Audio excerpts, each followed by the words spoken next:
যুব ও ক্রীড়া মন্ত্রণালয় এবং স্থানীয় সরকার, পল্লী উন্নয়ন ও সমবায় মন্ত্রণালয়ের উপদেষ্টা আসিফ মাহমুদ সজীব ভুঁইয়া বলেছেন, প্রশিক্ষণ এবং সঠিক পরিচর্যার মাধ্যমে ভবিষ্যতে ক্রীড়াবিদ গড়ে তোলা হবে। রিপোর্ট শাহজালাল ভুঁইয়া উজ্জ্বল।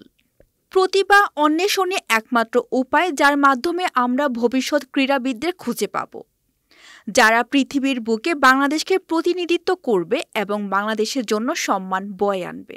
তিনি জাতীয় ক্রীড়া পরিষদ মিলনায়তনে তৃণমূল পর্যায়ে অনূর্ধ্ব-16 ক্রিকেট প্রতিভা অন্বেষণ কর্মসূচি 2024-25 এর সমাপনী ও সনদ বিতরণ অনুষ্ঠানে প্রধান অতিথির বক্তব্যে উপদেষ্টা এসব কথা বলেন।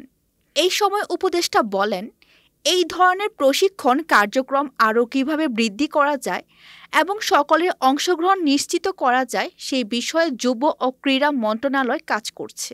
10টি ক্রীড়া ক্ষেত্রে যারা প্রতিভা অন্বেষণ প্রতিযোগিতায় বাছাই হয়েছেন তাদেরকে স্ব ফেডারেশনের সাথে সমন্বয় করে আরও বেশি প্রশিক্ষণ ও পরিচর্যার মাধ্যমে আগামী দিনের জন্য প্রস্তুত করা হবে বলে জানান।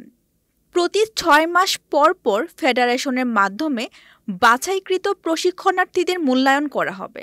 প্রশিক্ষণের প্রোগ্রেসের উপর ভিত্তি করে তাদের ভবিষ্যতে কেরিয়ার পথ নির্ধারণ করা হবে।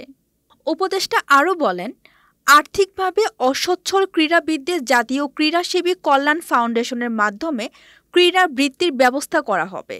ক্রীড়া ক্ষেত্রে যথাযথ অবকাঠামো গড়ে তোলার পাশাপাশি এমন একটি ক্রীড়া বান্ধব ইকোসিস্টেম গড়ে তোলার জন্য যুব ও ক্রীড়া মন্ত্রণালয় কাজ করা হচ্ছে, যেখানে একজন খেলোয়াড় তৃণমূল পর্যায় থেকে সর্বোচ্চ পর্যায়ে সুযোগ পাবেন।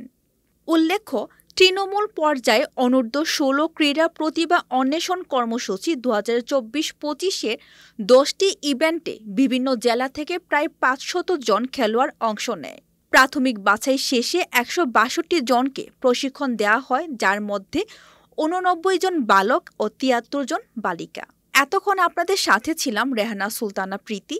পরবর্তী নিউজ আপডেট পেতে চোখ রাখুন news24bd.net এর ফেসবুক পেজ এবং ইউটিউব চ্যানেলে। ধন্যবাদ।